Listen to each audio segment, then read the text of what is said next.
Okay, let's jump right into this explainer. We talk a lot about the butterfly effect, right? You know that whole idea where a tiny, seemingly insignificant event sparks a massive, world-altering catastrophe? Well, today we're unpacking one of the most extreme, mind-blowing examples of this from the Mahabharata. We are going to trace how a completely petty, totally mundane argument over who gets the right of way on a dirt path spiraled into one of mythology's darkest and most brutal tragedies. I mean, think about it. It sounds almost absurd when you put it like that, doesn't it? How on earth does a simple traffic jam in the woods lead to demonic possession, actual cannibalism, and just unimaginable grief? It's a massive leap. But the truly terrifying thing about this source material is how incredibly logical the progression is. It's just one bad decision compounding into another, fueled entirely by pride and anger. So to understand this rapid descent into absolute chaos, we really need to trace the exact chain of events, and that starts with the deeply flawed individuals involved. To make sense of this mess, we have four key players to track. First up is Kalmashapada, the proud king. His ego is the spark that sets the whole thing in motion. Then we have Saktri, the stubborn sage's son, who absolutely refuses to back down. Lurking in the background is Viswamitra, the opportunistic rival sage, who essentially sees a crisis unfolding and decides, hey, I can exploit this. And finally, we have Vasishtha, the grieving father, who ultimately ends up paying the devastating emotional toll for everyone else's actions. Keep these four in the back of your mind as we go. Part 1. The Royal Forest Encounter. Our story kicks off with King Kalmashapada. He's exhausted, he's hungry after a long hunt, and he's walking down this narrow woodland trail. Walking directly toward him from the opposite direction is the ascetic sage Saktri. It's the ancient equivalent of road rage. Actually, scratch that. It's more like an immovable religious law crashing head-on into an unstoppable royal ego.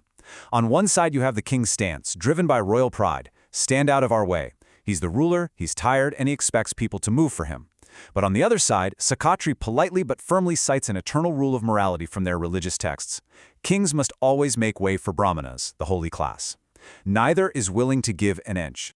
So they just stand there, literally telling each other to stand aside, and then the tension breaks in the absolute worst way possible.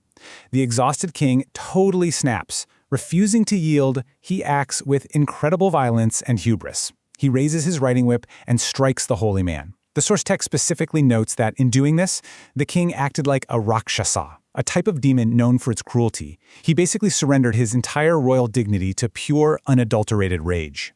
Part 2. The Dispute and the Curse. This single, violent mistake immediately triggers a catastrophic retaliation. Saktri, despite being a holy man, is completely blinded by anger after being whipped in the street. He definitely doesn't turn the other cheek. Instead, he delivers this chilling curse. O worst of kings, since thou persecutest like a Rakshasa and ascetic, thou shalt from this day become a Rakshasa, subsisting on human flesh.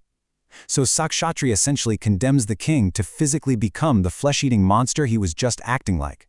It is a punishment of sheer poetic justice, but delivered with blinding fury. Part 3. Viswamitra's Dark Interference. Now, in a normal story, this might be the part where the king realizes he messed up, humbly apologizes, and maybe the curse gets lifted. But nope. That rival sage we mentioned, Viswamitra, secretly witnesses this whole altercation and decides to weaponize it.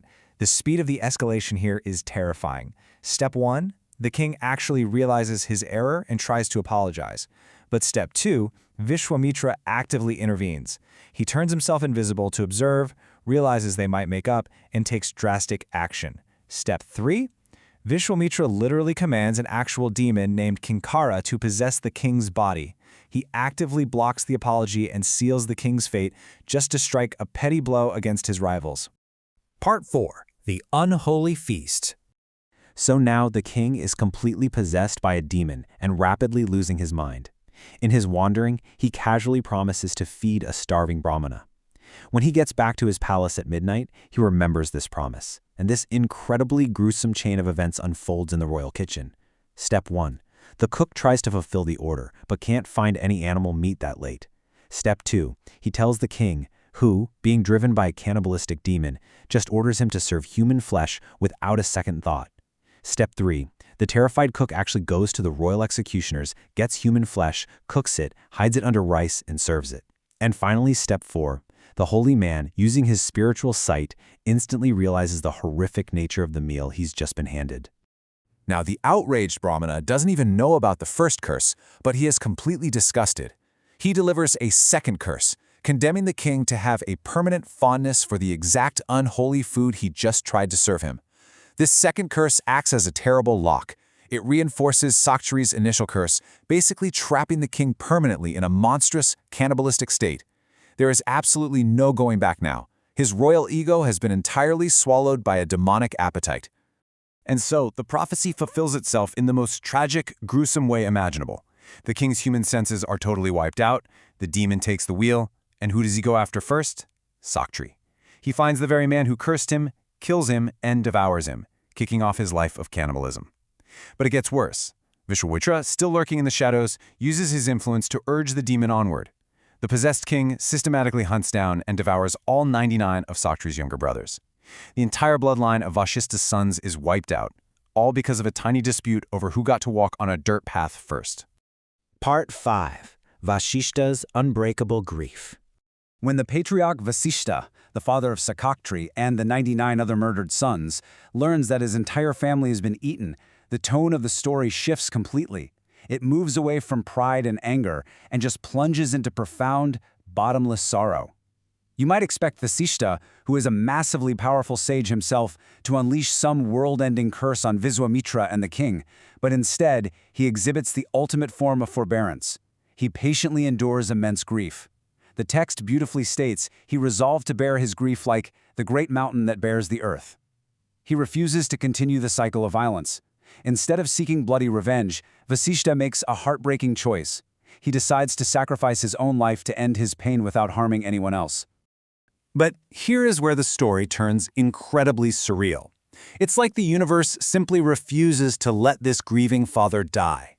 In his first attempt, Vasishtha climbs all the way up to the summit of Mount Meru and throws himself off. By all logic, he should be crushed on the rocks below. But the stony ground literally softens upon his impact, and he lands safely, as if he just fell onto a heap of cotton. Desperate, he tries again. For a second attempt, he goes deep into the forest, kindles a massive, blazing inferno, and walks directly into the heart of the flames, expecting to be consumed. But instead of burning him, the bright, raging flames feel completely cool against his skin. The fire flat-out refuses to harm a man carrying that much internal pain. And this next part just brilliantly illustrates the absolute depth of his tragedy. In a third attempt, he ties a heavy stone weight around his neck and throws himself into the churning sea, fully intending to drown, but the water won't take him either. The gentle waves simply lift him up and cast him back safely onto the shore. The earth, the fire, and the ocean all reject his attempts to escape his sorrow, forcing him to return to his empty home alive, just to sit with the silence of 100 lost sons. It leaves us with this lingering, incredibly haunting thought. When anger destroys everything, is the heaviest curse actually the inability to escape the grief? As you reflect on this explainer, consider this. The king lost his humanity and became a monster because of his royal pride. But Vasishtha, who literally did nothing wrong, suffered the true curse. He was forced to survive the devastating ripple effects of that single petty argument in the forest. It is a powerful, sobering reminder of just how far the shockwaves of our momentary anger can travel, and who ultimately ends up paying the price.